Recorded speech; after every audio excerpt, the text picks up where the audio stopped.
Tea with Tea, where we sip on the latest in pop culture, celebrity news, and real talk. I'm so glad you're here, and remember, the more we talk, the more we grow. So grab your favorite cup of tea, settle in, and let's dive into today's conversation.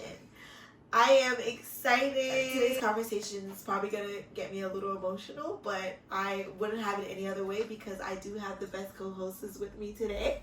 Introduce yourself, girls. Hi guys, I'm Rika, Tia's best friend, and actually a hairstylist, so I'm actually very interested in this topic today. Yes.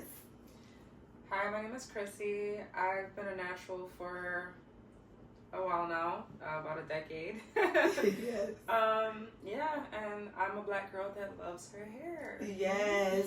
That takes me to the hot tea of the day, right? So our hot tea topic is about a Nigerian governor, right? He is actually under fire right now because he's going around telling people that if they see someone that has dreadlocks, they should just stop them, cut their hair, lock them up. And that's very disheartening because I think dreadlocks are beautiful. I think that your hair that grows out of your roots of your head is beautiful. It makes me really excited to hear that this is happening, and I wanted to hear you guys' take on this topic. I would say that first off, why is the attack on black so serious? Yeah. Because the hair you have another black man and a black man in power that's using his power to oppress other black people. Absolutely. And you know, hair is something that's so sensitive, and I know people that, especially with dreadlocks, that take a lot of time to grow your hair. Right. So to think that you're gonna go to jail for something that you worked for, something that you know, put your all into, right, to go to jail for that, and for them to cut it off is, it's absolutely ridiculous. Yeah. In Africa, makes it even more crazy. It just doesn't make sense, right? It doesn't. Yeah.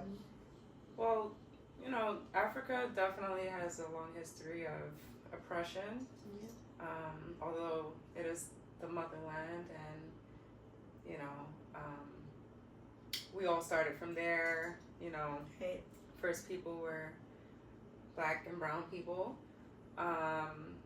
you know, and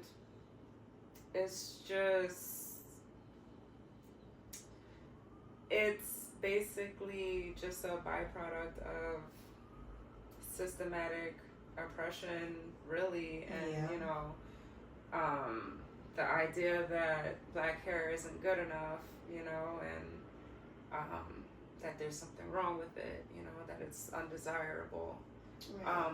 But for it to actually be criminal is insane.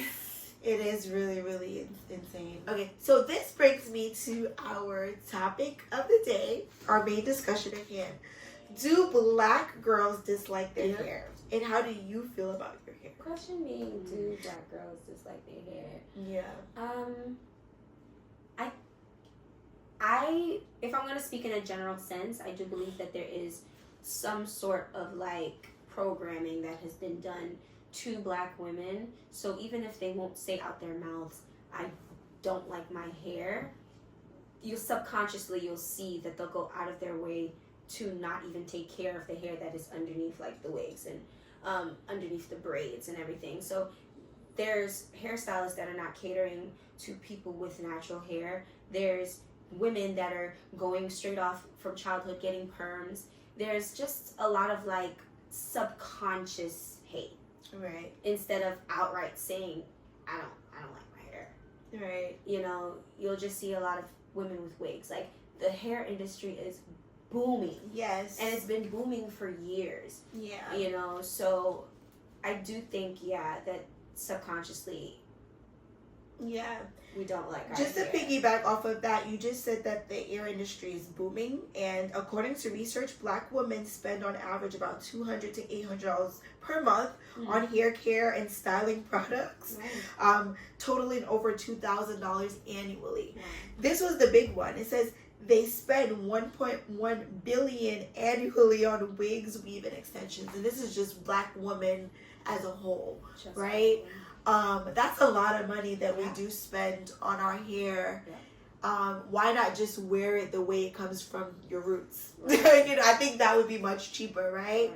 And like you said, I think subconsciously there is some hate, but because when you look at the media, what do we see? We do see European standards of beauty, right? So yeah. So I got a perm when I was 7 years old, and I actually decided to cut my hair, like the permed ends off, and like go natural when I turned, I think I was about like 17 years old. I got to an age where I was tired of like going to the Dominicans to get my hair permed and like getting my hair wrapped. I mean, it was like a lot. Not only did I want to see what my natural hair looked like, because I never got to see what my natural hair looked like, I just got tired of like, the maintenance of that. So I just cut it off one day and I decided to go natural, and I've been natural ever since. And I'm not gonna lie, I really love being natural. It's very empowering. I feel very confident because this hair is really growing from the roots of my head, right? So as a Black girl, I've come to love my hair. I can't say that I've always loved my hair because for a long time I didn't know what my real hair actually looked like because I had a perm for so long. But now that it's natural, like, I don't know, it's very empowering, and I feel very, very good about it, Yeah, I mean, do Black girls dislike their hair? Some Black girls do dislike their hair, and it's based off of, what we were taught, what our parents were taught, what our grandparents were taught, and things like that, right. Which was a lot of the time to hate their hair, I also got a perm when I was really young. I didn't really have a say in the matter. I was just told, I was just led to believe, like, my hair was a problem that needed to be taken care of. Yeah. So, and I think, like, psychologically that does something to a child, because it's saying that, this part of me isn't good enough, Yeah. Right.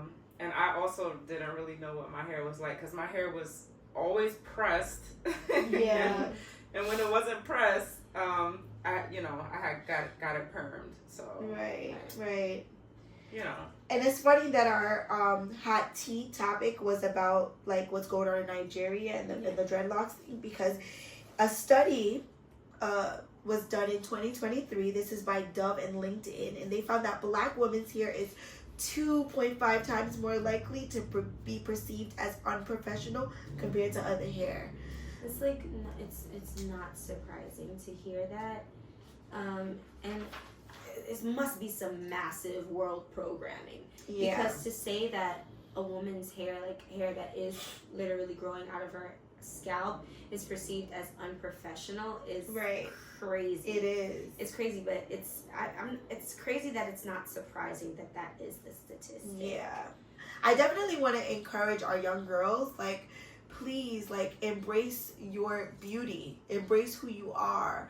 I'm okay with the weaves and the wigs because I sometimes change it up and I do my weaves and my wigs whenever I feel like it. I love a good braid as well. So I think it's nice. I like that we have the versatility to change up our hairstyles and things like that. I think that's really dope about Black girls. It's something cool that we were able to do. But I will say that it's really important to embrace your natural hair. Take care of it, like under the wig, under the weave, under the braid. Make sure you're, oiling your scalp. Make sure that you're getting your cuts, right? And just really taking care of what's naturally yours. I'm a teacher, and I think like one experience that I had that was really disheartening for me was I taught first grade. This was maybe like 6-7 years ago. And I would wear like, my wigs to work. I would wear braids in my hair to work. And the one day I decided to wear my hair in an afro to work just like this, the kids were like startled by it. They're like, Miss Edwards, your hair, it's so nappy. I don't like it. Like they had a lot to say about my hair. And I'm not going to lie. In that moment, it made me really sad because to me, like, it showed me what the media and society could do, even to young children, first graders, right? First graders are like 6 and 7 years old. For them to think that the hair that came from A lot my of, scalp, they were saying a lot of bad things about it. For them to feel that way, it told me that, like, you know, people at home weren't embracing their natural hair, making them feel like what's on their head is beautiful, right? And me having a little daughter, a little girl, like every day that, like, she says her affirmations in the mirror about how beautiful she is, but we include our hair in that.